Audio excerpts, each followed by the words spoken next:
At some point, testing stops being enough because sooner or later, Parker gets one, a real one, not a random repeat, not a moment that catches him off guard. One he reaches for and actually hits.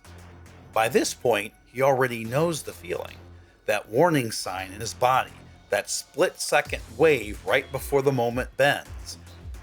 And this time, instead of hesitating, he leans into it. Not because he fully understands it, not because he suddenly knows how it works, just because he recognizes it now. And for the first time, that changes the outcome. Maybe it's small, maybe it barely holds. Maybe the reset is rough, incomplete, almost gone before he can even process that it worked. But it happens. And that's enough, because that is the moment where the whole theory changes shape. Up to this point, the time burps were still something happening to Parker. Something strange, something repeatable, maybe, something tied to him, probably, but still something he was mostly reacting to. This is the first time that stops being true, because now he's not just inside the repeat, he's part of the cause.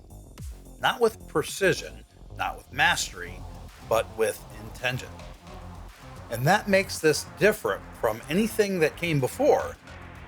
Because once Parker realizes he can do this on purpose, even once, he's not going to let it go. He's going to try again. He's going to push it. He's going to want to know whether that first success was real, or whether he can make it happen whenever he wants. And that is where the next phase begins.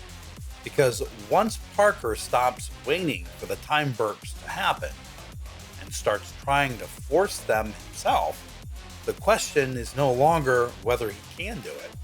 The question is how far he can push it before something pushes back.